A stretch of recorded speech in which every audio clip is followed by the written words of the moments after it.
Hello friends, welcome back. અત્યાર સુધી આપણે વર્કર્સની શું સ્થિતિ છે એ બધી યુનિટ 6માં જોઈ ચૂક્યા છે. હવે એન્ડિંગમાં હેલન કેલર શું કહેવા માગે છે એ આપણે આગળ વધીએ અને જોઈએ છે. ઝડપથી તમારી ટેક્સ્ટ બુક લઈને રેડી થઈ જાઓ. આજે આપણે જોવાનું છે યુનિટ 6 રીડ 1 એનો અંત ભાગ. Page number 62, second last paragraph. As civilization has grown more complex, the workers have become more and more enslaved. Until today, they are little more than parts of the machines they operate.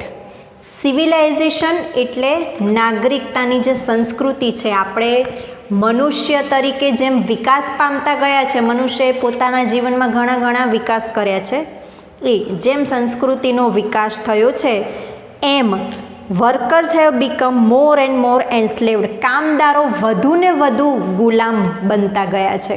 એટલે જેટલો વિકાસ થયો છે એટલો કામદારોનું શોષણ વધતું ગયું છે, એવું કહેવાનો મતલબ છે.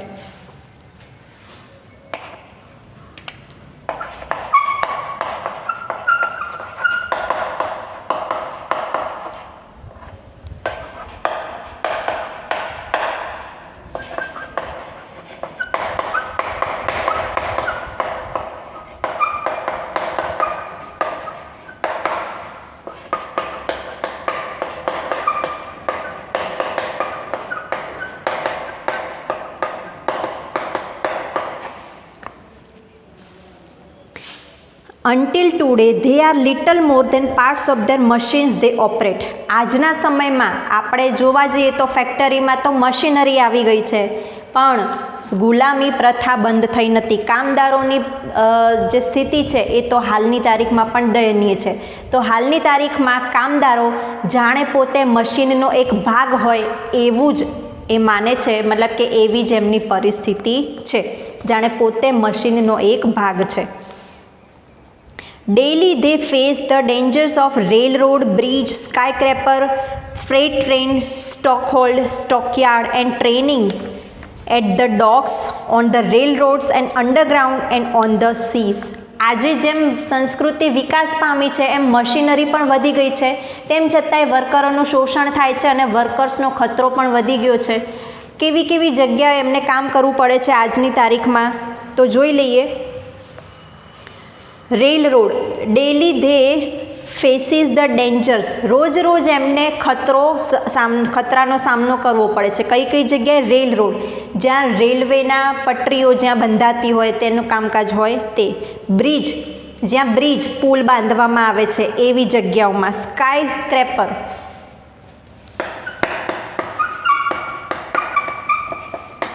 સ્કાય સ્ક્રેપર એટલે ગગનચુંબી ઇમારતો, ખૂબ જ ઊંચી બિલ્ડિંગ. ફ્રેટ ટ્રેન,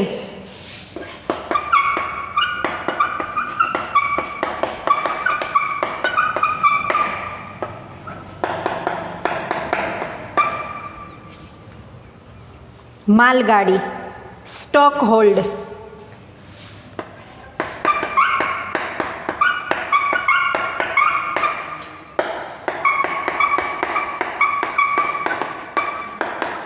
શિપને ચલાવવાનું બોઇલર, જે વરાળથી ચાલતું હોય એવું શિપ, જહાજ, એનું બોઇલર એને સ્ટોક હોલ્ડ કહેવાય છે.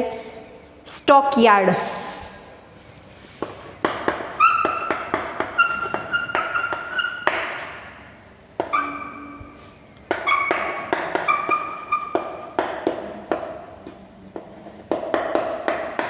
પ્રાણીઓને બંધ કરીને રાખવામાં આવતી જગ્યા, stock yard. And training at the docs,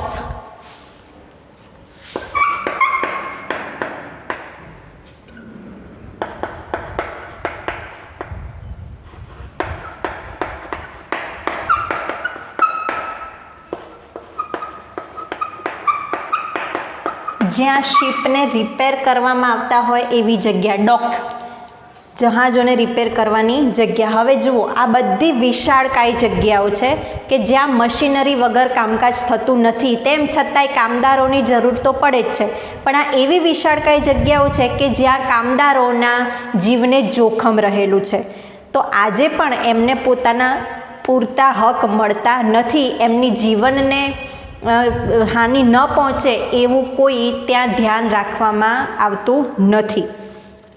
on the rail rods, રેલવેના પટરી ઉપર, and underground and on the sea, railway ઉપર, જમીનની નીચે, દરિયાની ઉપર, આ બધી જગ્યાએ આવા જુદા જુદા પ્રકારના કામકાજ થાય છે જ્યાં વર્કર્સના જીવનને કોઈ સેફટી આપવામાં આવતી નથી.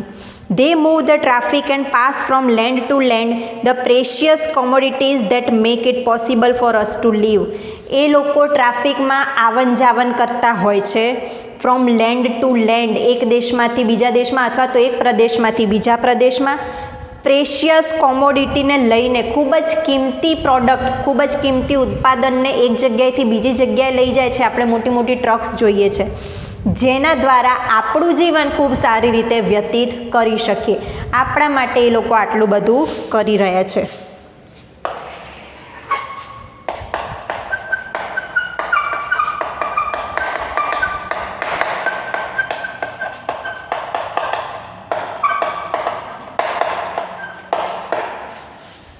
And what is there reward, અને એમનો બદલો શું?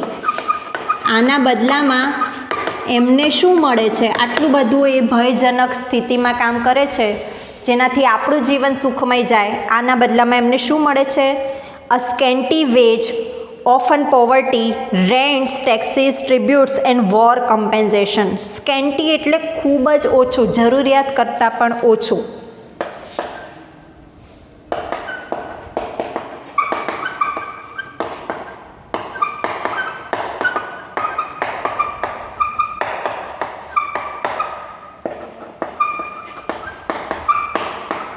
વેજ એટલે વેતન, જરૂરિયાત કરતાં પણ ઓછું વેતન. ગરીબાઈ મળે છે, પોવર્ટી એટલે ગરીબાઈ.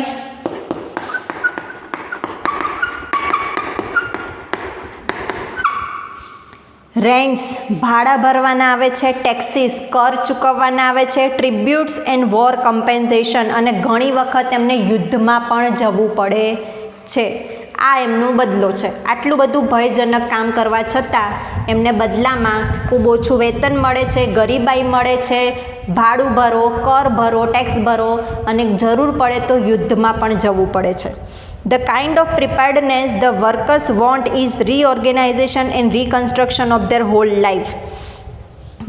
વર્કર્સને, કામદારોને જે માત્ર જરૂરી છે એ શું છે? રીઓર્ગેનાઇઝેશન અને reconstruction of their hall life. પોતાના આખા જીવનનો ફરીથી વ્યવસ્થામાં એક તંત્ર જોઈએ છે. રીઓર્ગેનાઇઝેશન અને રીકન્સ્ટ્રક્શન, ફરીથી પોતાનું જીવન એક સારી રીતે વ્યતીત થઈ શકે, માત્ર એટલી જ એમની જરૂરિયાત છે.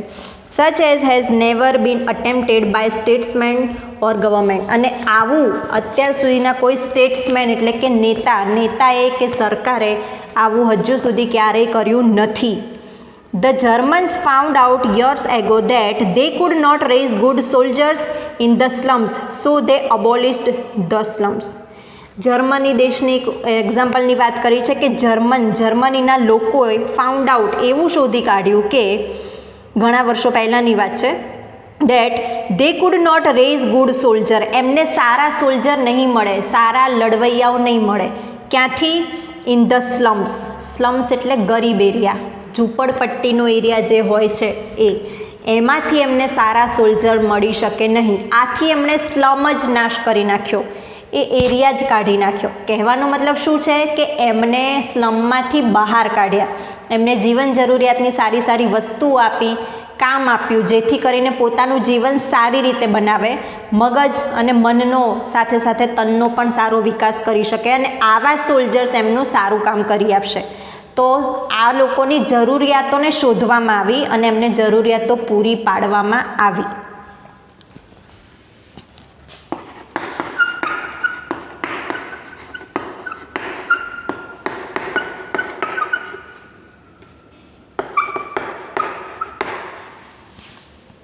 They saw to it that all the people had at least a few of the essentials of civilization.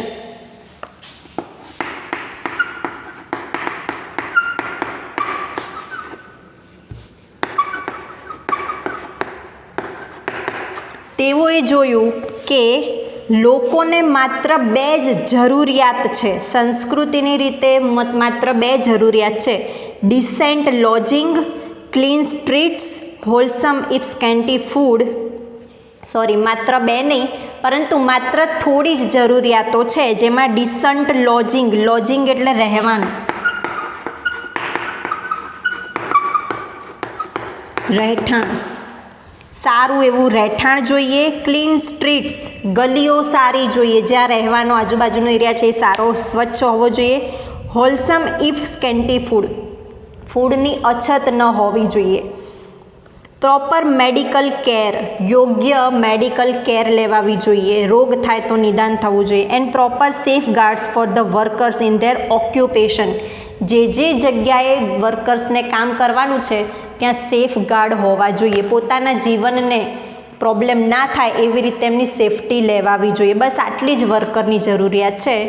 જે ખાવાની અછત ન રહેવી જોઈએ, એક યોગ્ય ઘર હોવું જોઈએ, ઘરની આસપાસની ગલીઓ ક્લીન હોવી જોઈએ, અને જે જગ્યાએ એમને કામ કરવાનું છે ત્યાં સેફટી પણ મળવી જોઈએ. That is only a small part of what should be done. આ જ માત્ર નાનામાં નાનો ભાગ છે કે જે થવું જોઈએ, વર્કર્સ માટે આટલું થવું જોઈએ. It is your business two force this reforms on the administration. આપણને કહી રહ્યા છે કે આ આપણું કામ છે કે જે આપણે એડમિનિસ્ટ્રેશન, જેના હાથમાં સત્તા છે, એમની આગળ ડિમાન્ડ કરી શકીએ. કારણ કે વર્કર્સ જો ડિમાન્ડ કરે છે તો એમને તો જેલ ભેગા કરવામાં આવે છે, એમને મારવામાં આવે છે. એ વર્કર દ્વારા થયેલું કામ છે એ આપણે ભોગવી રહ્યા છે, આપણે આપણી જીવન સારી રીતે વ્યક્ત કરી રહ્યા છે. તો પછી આપણે ઉચ્ચ અધિકારીઓને મળીને વર્કર્સ માટે આ રિફોર્મ્સ લાવવા જોઈએ. રિફોર્મ્સ એટલે બદલાવ.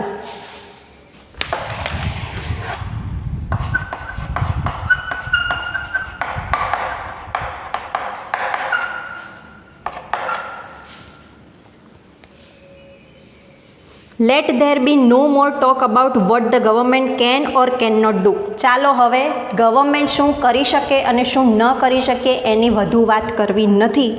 All this things have been done by all the belligerent nations in the turmoil of war. આ બધી જ થિંગ છે એ માત્ર એક અગ્રેસિવ, ગુસ્સાવાળું જે નેશન કહીએ એમાં જે યુદ્ધની અશાંતિ રહી છે, મતલબ કે યુદ્ધની ચિંતા રહી છે, એના માટે આ બધું થઈ રહ્યું છે. માની લો કે યુદ્ધ જ ના હોત તો વર્કર્સને આવી રીતે એમની પરિસ્થિતિ થાત નહીં. એટલે જે દેશ યુદ્ધ માટે ચિંતિત રહે છે એને યુદ્ધ માટે લડવાવાળા લડવૈયાઓ પણ જોઈએ છે, અને એ ક્યાંથી મળે? નીચલા ધોરણના લોકો, એટલે કે વર્કર્સમાંથી પ્રાપ્ત થઈ જાય છે.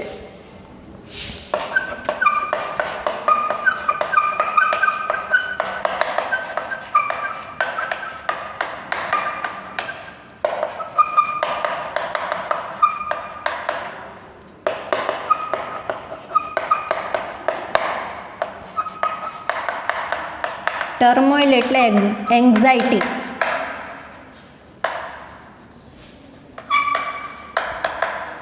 ચિંતા. Every fundamental industry has been managed better by the governments than by private corporations. દરેક ફંડામેન્ટલ મૂળભૂત ઇન્ડસ્ટ્રી જે છે, મૂળભૂત ઉદ્યોગો છે, એ પ્રાઇવેટ કરતાં ગવર્મેન્ટ સંસ્થાઓ દ્વારા સારી રીતે ઓર્ગેનાઇઝ થઈ જાય છે. It is your duty two insist upon steel more radical measure. આ તમારી જ ડ્યુટી છે, તમારી જ ફરજ છે કે તમારે હજુ પણ કંઈક સારા એવા મેઝરમેન્ટવાળા પગલાં લેવા જોઈએ. સ્ટીલ મોર રેડિકલ મેઝર, કંઈક સારું એવું કરવા માટે તમારે ભાગ ભજવવો જોઈએ, એ તમારી ડ્યુટી છે.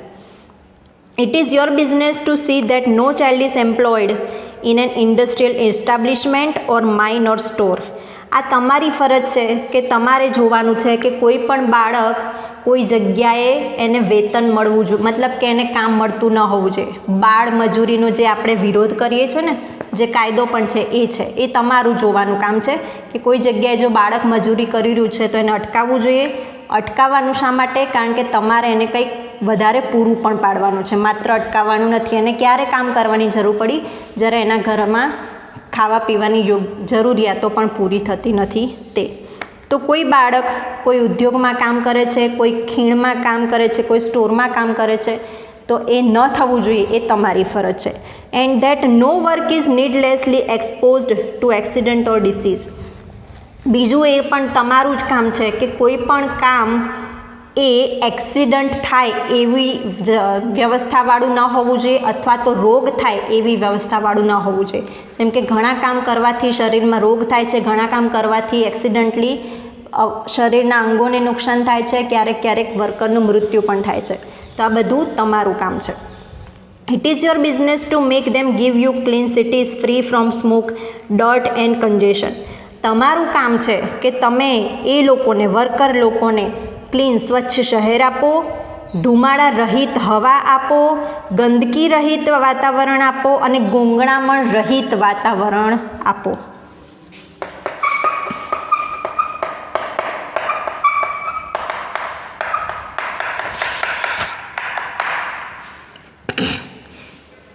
It is your business to make them pay you a living veg. તમારું કામ છે કે એમને એક સારું જીવન વ્યતીત કરી શકે એટલું વેતન આપવું, એ તમારું કામ છે.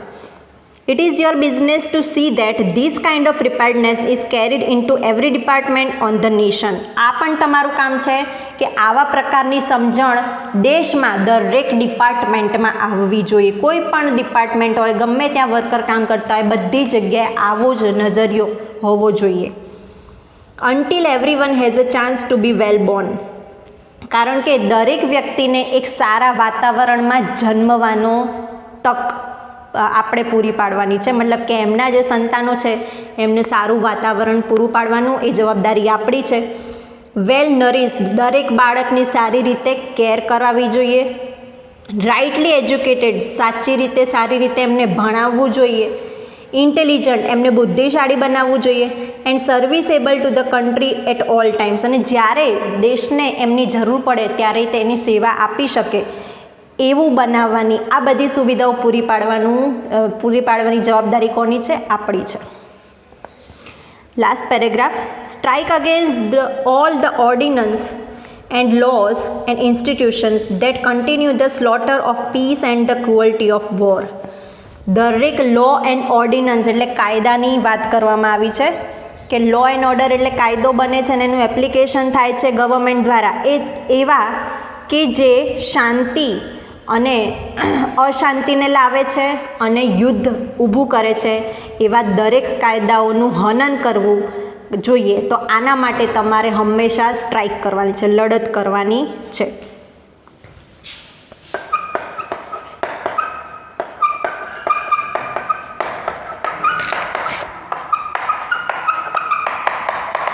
Rule by government.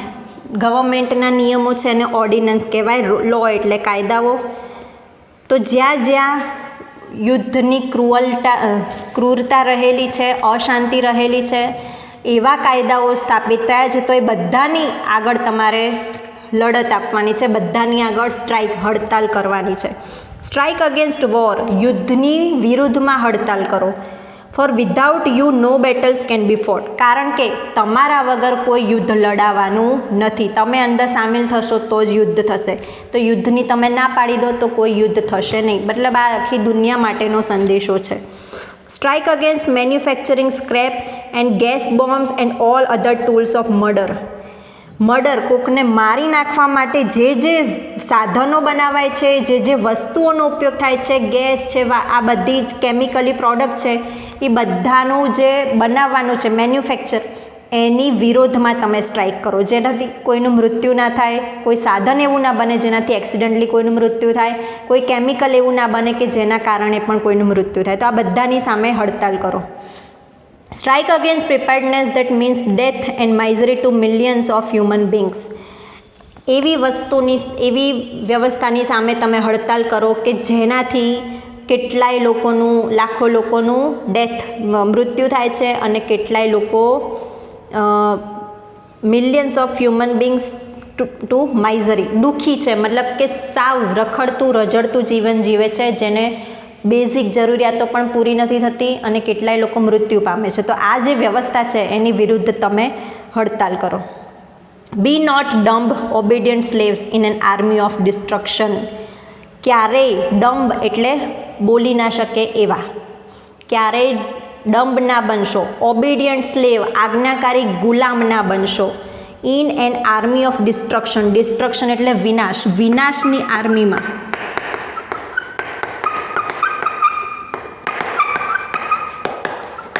વિનાશની આર્મીમાં ક્યારે આજ્ઞાંકિત ગુલામ ના બનશો કે ક્યારે પણ ચૂપ ના બેસી રહેશો, આવાજ ઉઠાવો. Be heroes in an army of construction, હંમેશા કન્સ્ટ્રક્શન,